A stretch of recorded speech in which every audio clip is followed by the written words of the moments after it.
Olá pessoal, tudo bem com vocês? Bom, hoje eu quero compartilhar um pouco sobre 7 coisas que eu aprendi sobre psicologia com a pessoa histórica de Jesus. E eu quero deixar bem claro alguns pontos sobre isso. O primeiro deles é que quando eu estou falando de Jesus, eu estou falando especificamente de um personagem histórico. E para eu tratar esse assunto dentro da psicologia, nós não podemos misturar a questão da religião com a ciência. Então esse é um ponto importante. Esse vídeo não se trata de psicologia cristã ou de misturar religião com ciência e etc. Não tem nada a ver com isso. É preciso deixar bem claro que Jesus existiu enquanto um personagem histórico. Algumas pessoas ainda podem ter dúvidas sobre isso, mas do meu ponto de vista esse já é um assunto esgotado.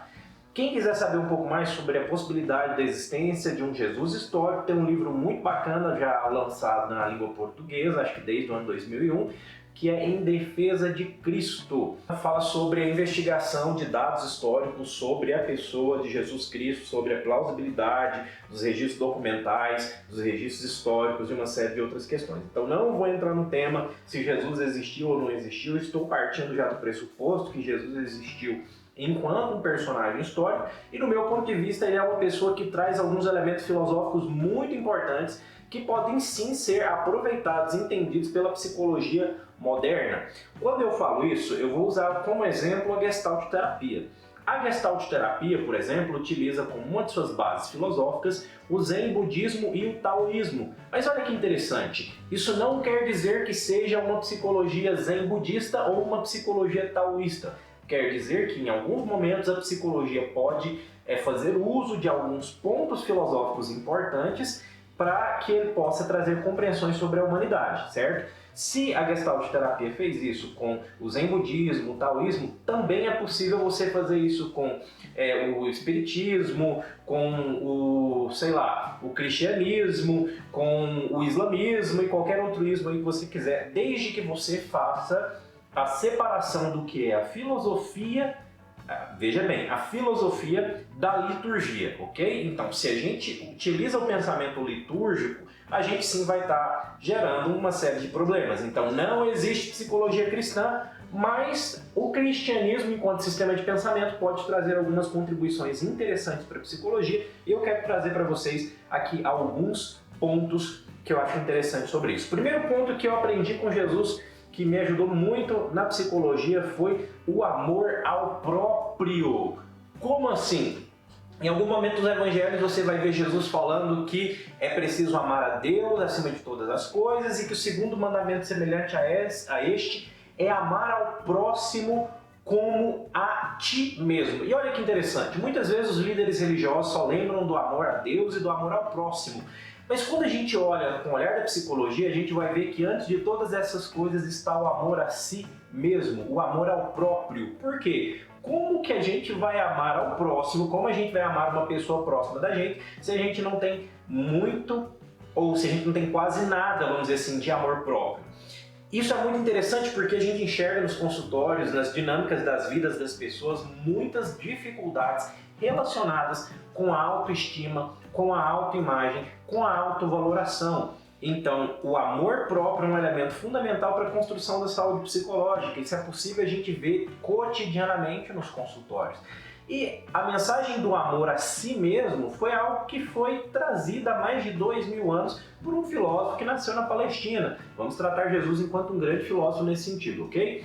Então, o amor próprio é a base da construção de qualquer amor ao próximo, e esse é um elemento muito interessante que a gente pode aprender com a filosofia de Jesus, certo? O segundo ponto interessante que eu aprendi com Jesus a respeito da psicologia é sobre o papel fundamental do perdão na vida cotidiana. Como assim? É possível ver que muitas pessoas têm sofrido muitas dificuldades e estas estão relacionadas ao rancor, a como as pessoas acumulam mágoas, como as pessoas guardam situações aí, historicamente nas suas vidas, como elas não se desvencilham disso, como elas vão acumulando e revalidando tais questões, e isso faz muito mal na história de vida das pessoas. Então é muito possível, é muito comum encontrar pessoas aí que sofreram dificuldades, sofreram situações calamitosas, traumáticas e guardam aquelas questões e continuam atualizando essas dores durante muitos e muitos e muitos anos e não conseguem perdoar tanto a pessoa que fez mal quanto a si próprios, ou vamos dizer assim, perdoar o universo em relação a isso, ok? Então o exercício do perdão é algo extremamente difícil, é algo extremamente complicado e obviamente a gente consegue fazer isso com muita dificuldade.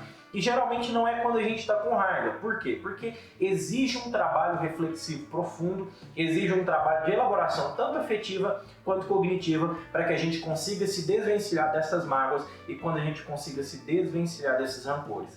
Também a gente não precisa ficar se questionando sobre eu preciso perdoar, eu preciso não. O perdão é algo que nasce na experiência individual de uma forma relativamente espontânea, mas relativamente por quê? Porque a pessoa vai ter que ir elaborando, fazendo todo um trabalho de aceitação daquilo que ela não pode mudar, ou tentar mudar aquilo que ela consegue, ou então tentar fazer processos de, vamos dizer assim, conversão, ou seja, mudanças de caminho ao redor da sua vida, ok? Então, o perdão é um elemento interessante que a gente aprende também a respeito de não acumular mágoas, de não juntar isso e como o perdão pode ser algo essencial na vida psicológica das pessoas. Terceiro ponto que eu acho muito interessante a respeito de Jesus e o que ele me ensina sobre a psicologia é o poder da doação. Como assim? Há 2000 anos atrás, Jesus já tinha uma compreensão profunda daquilo que foi ser estudado recentemente agora nos Estados Unidos por um dos maiores teóricos da influência social hoje, que é Robert Cialdini, que ele vai falar sobre o poder da reciprocidade, o poder da gratidão. Na medida em que você faz algo para uma pessoa, ela acaba vinculando-se a você ou vinculando-se àquele favor que você faz, vinculando-se àquela necessidade de retribuição. Então, quando eu gero um ciclo virtuoso de doar às pessoas, de entregar, que seja entregar conteúdo, que seja entregar bens materiais, que seja entregar afeto, eu tenho uma probabilidade muito maior de receber aquilo. Então é muito provável que as pessoas que mais entreguem afetividade são as pessoas que mais recebam. As pessoas que mais entregam conhecimento são as pessoas que mais recebam em troca. O quarto ponto que eu acho interessante é sobre a ansiedade. Então eu também aprendo um pouco com Jesus a respeito da ansiedade. Quando em algum momento dos evangelhos ele fala o seguinte: olhai para as aves do céu, elas não plantam, elas não juntam em celeiros, e mesmo assim o vosso Pai Celestial a sustenta.